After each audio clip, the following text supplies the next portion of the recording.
வாழும் ராஜ் தொலைக்காட்சி என்பர்களே, என் நெஞ்சம் நிறைந்த நேயர்களே, உங்கள் அத்துணை பேருக்கும் உங்கள் ஆத்மார்த்த ஜோதிடர் நங்கநல்லூர் டாக்டர் பஞ்சநாதனின் இனிய காலை வணக்கங்கள். இந்த நாள் இனிய நாளா உங்களுக்கும் உங்கள் குடும்பத்தாருக்கும் அமையப் போகிறது. இன்னைக்கு ஜூன் மாதம் 7ஆம் தேதி 2026 வருடம்.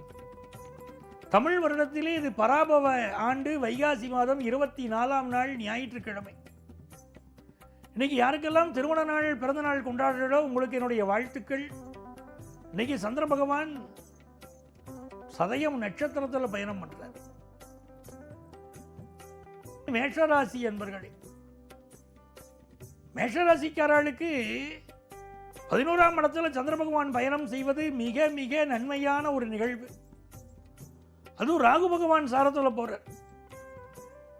நீண்ட நாள் வியாதிகளுக்கு மருத்துவம் எடுத்துக் கொள்வதற்கு இந்த நாள் பெரிய உதவியா இருக்கும்.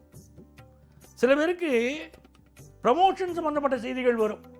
திருமணம் போன்ற விஷயங்களில் சுப நிகழ்ச்சிகளில் பங்கெடுப்பீர்கள். குடும்ப நன்மை கருதி எடுக்கக்கூடிய முடிவுகள் வெற்றி பெறும். இந்த நாளில் பரபரப்பாக செயல்படுவீர்கள். உறவினர்களை சந்தித்து மகிழ்வீர்கள். பிசினஸ்ல நல்ல லாபம் கிடைக்கும். அதுவே மன மகிழ்ச்சி தான். ரிஷபராசி என்பர்களே, இந்த ரிஷபராசிக்காரர்களுக்கு இன்னைக்கு 10ஆம் இடத்துல சந்திரன், 10ஆம் இடத்துல ராகு. வேலை பார்க்குற இடத்துல ஒரு நெருக்கடி இருக்கும், வேலை ப்ரெஷர் இருக்கும். நான் வேலைக்கு போகல சார், இன்னைக்கு வீட்டில் தான் ஃப்ரீயாக இருக்கேன்னா வீட்டில் ஒரு ப்ரெஷர் இருக்கும். ஒரு பரபரப்பாகவே இன்னைக்கு செயல்படுவீங்க. தொழில் ரீதியான நல்ல முன்னேற்றங்கள் வரும். அதற்காக கடுமையாக உழைக்கக்கூடிய ஒரு நாள். படிக்கக்கூடிய மாணவர்களுக்கு கல்வியில் ஒரு நல்ல அபிவிருத்தி இருக்கும். ரிஷபராசிக்காரா உங்கள் ஹெல்த்தில் கொஞ்சம் கான்சன்ட்ரேட் பண்ணணும். தாய்க்கு சில உடல்நல பிரச்சனைகள் இருக்கும், அதுலேயும் கான்சன்ட்ரேட் பண்ணணும். 10th +1 +2 படிக்கக்கூடிய ஸ்டூடெண்ட்ஸுக்கு படிப்பில் கொஞ்சம் அதிக கவனம் இன்னைக்கு தேவைப்படும். ஹாஸ்டலில் தங்கி படிக்கக்கூடிய மாணவர்கள் உங்கள் சுய பாதுகாப்பில் அதிக அக்கறை எடுத்துக்கொள்ள வேண்டிய ஒரு நாள். மிதுன ராசி என்பர்களே, பாக்கிய ஸ்தானத்தில் சந்திரன் போறார். அற்புதமான நாள். உங்க ராசியும் காற்று ராசி. உங்க ராசியில் ராகு பகவானுடைய நட்சத்திரம் இருக்கு, திருவாதிரை நட்சத்திரம். அதே போல உங்களுடைய 9வது ராசியில் இன்னைக்கு சந்திரன் போறார். அவரும் ராகு பகவானுடைய சதய நட்சத்திரத்தில் பயணம் செய்வதனால் இது யோகமான நாள். புதிய புதிய முயற்சிகள் எல்லாம் பண்ணுவீங்க. நவீன கண்டுபிடிப்புகளை இன்றைக்கு விஞ்ஞானிகள் கண்டுபிடிப்பார்கள். நிறைய முன்னேற்றம் ஏற்படும், தொழில் முன்னேற்றம் ஏற்படும். வெளிநாட்டிலிருந்து எதிர்பார்க்கக்கூடிய செய்திகள் வந்து சேரும். மூச்சு சம்பந்தப்பட்ட பிரச்சனைகள், தண்டுவடம் சார்ந்த பிரச்சனைகள், கழுத்து உபாதைகள் சிலருக்கு இன்னைக்கு இருக்கலாம். இந்த நாளை பொறுத்த வரைக்கும் எதிர்பார்க்கும் நல்ல தகவல் வரும். வியாபாரம் லாபமாக அமையும். ஒரு பரபரப்போடு செயல்படுவீர்கள். திருவாதிரை நட்சத்திரத்தை சேர்ந்தவர்கள் மட்டும் கொஞ்சம் உடல் நலத்தில் அக்கறை எடுத்துக்கணும். கோபப்படாமல் இன்னைக்கு இருக்கணும்.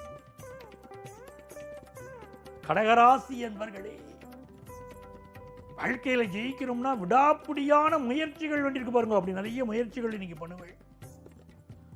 இந்த நாளில் நல்ல தியானம், யோகா போன்றவற்றை செய்யணும். சில பேர் வேணும்னே நம்மளை அவமானப்படுத்தணும்னு நினைப்பா. ரொம்ப எச்சரிக்கையாக இருக்கணும். பயணங்களை எல்லாம் அவாய்ட் பண்ணுறது ரொம்ப நன்மையை தரும். அம்மாவின் உடல் நலத்தில் அக்கறை எடுத்துக்கொள்வது நன்மையை தரும். அதே நேரத்தில் இந்த நாள் திடீர் தனவரவுகள் வரப்போவதனால் இது ஒரு மகிழ்ச்சியான நாளாக இருக்கும். இந்த நாள் உங்களுக்கு நிறைந்த மாற்றங்களை தரக்கூடிய ஒரு நாள். சிம்மராசி என்பர்களே, சிம்மராசிக்காரர்களுக்கு சந்திர பகவான் 7ஆம் இடத்தில் இருக்கார், ராகு பகவானுடைய சாரத்தில் இருக்கார். நீங்க சந்திக்கக்கூடிய நபர்கள் இருக்கா பாருங்க, பெரிய எதிர்பார்ப்போடு இருப்பார். ரொம்ப விருந்து விசேஷங்கள்ல இன்னைக்கு கலந்துப்பீங்க. அதுவும் உங்களுடைய வாழ்க்கை துணைவர் இருக்கார் பாருங்க, வாழ்க்கை துணைவர், வாழ்க்கை துணைவி, இவர்கள் சம்பந்தப்பட்ட விருந்து விசேஷங்களில் கலந்து கொள்வீர்கள். இன்றைக்கு உங்களுடைய புகுந்த வீட்டார் மிக பரபரப்பாக இருப்பார்கள். குடும்பத்தில் ஒரு சந்தோஷம் இருக்கும். வெளிநாட்டு ஆப்பர்ச்சுனிட்டி எதிர்பார்க்கிற வாழ்க்கை வெளிநாட்டு ஆப்பர்ச்சுனிட்டி கிடைக்கும். சில சிம்மராசிக்காரா இந்த வாழ்க்கை வளர்றதுக்கு ஒரு சாமியாரா போயிருக்கலாம். இந்த வீட்டுக்காரரை கல்யாணம் பண்ணிட்டதுக்கு ஒரு சாமியாரா போயிருந்தா கூட நிம்மதி அப்படின்னு சொல்லிப்பாங்க சில பேர். இந்த நாள் நமச்சிவாய மந்திரத்தை சொல்லிக் கொண்டிருக்கணும். சிவனை வழிபடணும். நிறைந்த நன்மைகள் வரும். எக்ஸ்போர்ட் பிசினஸ் லாபகரமா இருக்கும். கன்னிராசி என்பர்களே, கன்னிராசிக்காரர்களுக்கு பொருளாதார ரீதியாக மிக மிக உயர்வான நல்ல தகவல்கள் வரக்கூடிய நன்மையான ஒரு நாளாக இந்த நாள் அமைகிறது. ராசிக்கு 11ஆம் இடத்திற்கு அதிபதியான சந்திர பகவான் 6ஆம் இடத்தில் அமர்ந்திருப்பது ஒரு யோகம். எந்த போட்டி பந்தயங்கள்லையும் உங்களுக்கு வெற்றி கிடைக்கும். புதிய வேலை வாய்ப்பு கிடைக்கும். தேக ஆரோக்கியத்தில் சில பிரச்சனைகள் ஏற்பட்டு நிவர்த்தியாகக்கூடிய வழிமுறைகள் கிடைக்கும். அதே போல கேஸ்ட்ரோ என்டாலஜிஸ்ட் இவர்களுக்கு நல்ல பெயரும் புகழும் கிடைக்கும். காமர்ஸ் படித்தவர்கள், அதே போல ஆடிட்டிங் தெரிந்தவர்களுக்கு நிறைய புதிய வாய்ப்புகள் வந்து சேரும். சில பேருக்கு கழிவு உறுப்புகளில் பிரச்சனை வரலாம். ஆனாலும் இது மிக நல்ல நாள். துலாம் ராசி என்பர்களே, பொழுதுபோக்கு விஷயங்களில் ஈடுபாடு கூடும். ரொம்ப சந்தோஷமா இருப்பீங்க. உறவினர்கள், நண்பர்கள் அவர்களை பார்த்து மகிழ்ச்சி அடைவீங்க. நிறைய மங்களகரமான நிகழ்ச்சிகளில் கலந்து கொள்ளக்கூடிய வாய்ப்புகள் உண்டு. பிள்ளைகள், பேரப்பிள்ளைகள் இவர்களோடு ஒரு மகிழ்ச்சி இருக்கும். பொழுதுபோக்கு விஷயங்களில் ஈடுபாடு கூடும். குடும்பத்தில் சந்தோஷம் பெருகும். நல்ல நாளாக இருக்கிறது. நல்ல வியாபார லாபம் கூடும் நாளாக இருக்கிறது. இது ஒரு சந்தோஷமான நாள்.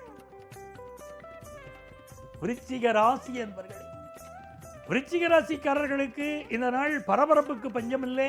இந்த நாளில் கிழமை நாயகனாக இருக்கக்கூடிய சூரிய பகவான் 7ஆம் இடத்திலிருந்து உங்களை பார்க்கிறார். ஆகவே நல்ல நட்புகள் கிடைக்கும். தொழில் ரீதியாக வளர்ச்சி வரும். நீங்கள் புகழ் பெறக்கூடிய யோகம் வரும். அரசியல்வாதிகள் இன்றைக்கு முக்கியமான முடிவுகளை எடுப்பீர்கள். தேக ஆரோக்கியத்தில் அக்கறை எடுத்துக்கிட்டா இது நல்ல நாள். தனுசு ராசி என்பர்களே, தனுசு ராசிக்காரங்களுக்கு சந்திர பகவான் 3ஆம் இடத்துல போறாரு. என்ன முயற்சி பண்ணினாலும் இன்னைக்கு வெற்றி உண்டு.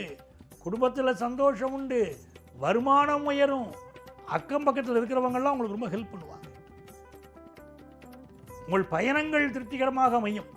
வீட்டுக்கு பக்கத்தில் துர்க்கையம்மன் கோயில் இருந்தால் போய் வழிபாடு செய்யுங்க. நீங்கள் என்ன விரும்புகிறீங்களோ, என்ன வேண்டீங்களோ அது நடக்கும். புதிய ஒப்பந்தங்களில் கையெழுத்து போடக்கூடிய நாள். மகர ராசி என்பர்களே, மகர ராசிக்காரர்களுக்கு நல்ல தனவரவு வரக்கூடிய நல்ல நாள். உங்கள் குடும்பத்தைச் சேர்ந்த ஒருவர் வீட்டு சுப நிகழ்ச்சியில் பங்கு எடுக்கக்கூடிய வாய்ப்பு மகர ராசிக்காரர்களுக்கு இன்றைக்கு உண்டு. இந்த நாளில் உங்கள் தலைவிதியை மாற்றக்கூடிய அளவிற்கு நன்மைகள் நிகழும். அதை போல சில விஷயங்களுக்கு தலைமை பொறுப்பு ஏற்று நீங்கள் நடத்துவீர்கள். எழுத்தாளர்கள், பேச்சாளர்களுக்கு நல்ல ரெகக்னிஷன் கிடைக்கும். இது ஒரு மகிழ்ச்சியான நல்ல நாளாக உங்களுக்கு அமைகிறது. சுப நிகழ்ச்சிகளில் பங்கெடுப்பதனாலும் தன வருமானம் வருவதனாலும் இது ஒரு மகிழ்ச்சியான நாள். கும்பராசி என்பர்களே, கும்பராசிக்காரர்களுக்கு இந்த நாள் ஒரு பரபரப்பாக செயல்படுவீர்கள். பல வீடுகளுக்கு உறவினர்கள், நண்பர்கள் வருகை இருக்கலாம். அவர்கள் முன்னாலே உங்கள் கௌரவத்திற்கு ஒரு முக்கியத்துவம் கொடுப்பீங்க. விருந்து விசேஷங்களில் இன்றைக்கு பங்கெடுப்பீர்கள். பரபரப்பாக இருக்கும் உங்கள் வாழ்க்கை. இந்த நாள் தன லாபம் கூடும். உடல் நலத்தில் அக்கறை எடுத்துக்கொள்ள வேண்டும். இது ஒரு மகிழ்ச்சிகரமான நல்ல நாளாக இருக்கிறது. சுப நிகழ்ச்சிகள் கைகூடும். பொழுதுபோக்கு விஷயங்களில் ஈடுபாடு கூடும். நல்ல ட்ரெஸ் பண்ணிக்கிறது, நல்ல அவுட்ஃபிட்ஸ் இதெல்லாம் முக்கியத்துவம் கொடுப்பீங்க. பெண்களுக்கு மிக மிக ஏற்றம் தரும் நல்ல நாளாக இந்த நாள் அமைகிறது. மீன ராசி என்பர்களே, மீனராசிக்காரர்களுக்கு சந்திர பகவான் 12ஆம் இடத்திலே ராகுவின் சாரத்திலே அமர்கிறார். ராகு பகவானும் 12ஆம் இடத்திலே இருக்கிறார். ஆகவே சிலருக்கு இடமாற்றம் உண்டு. நீண்ட தொலைவு பயணங்கள் அமையும். இந்த நாள் சிந்தித்து நீங்கள் செயல்படுவீர்கள். எடுக்கும் முயற்சிகள் வெற்றி பெறும். உடல் நலத்தில் அக்கறை எடுத்துக்கொண்டால் மிகுந்த நன்மைகள் வரும். வேலை மாற்றம் செய்யக்கூடிய சூழல்கள் சிலருக்கு இருக்கலாம். இது ஒரு மகிழ்ச்சிகரமான நல்ல நாளாக, எதிர்பார்ப்புகள் பூர்த்தியாகும் நாளாக இருக்கு உங்களுக்கு. அன்பர்களே, நாளைய பதிவில் மீண்டும் உங்களை சந்திக்கிறேன். உங்கள் ஆத்மார்த்த ஜோதிடர் பேராசிரியர் டாக்டர் நங்கநல்லூர் பஞ்சநாதன்.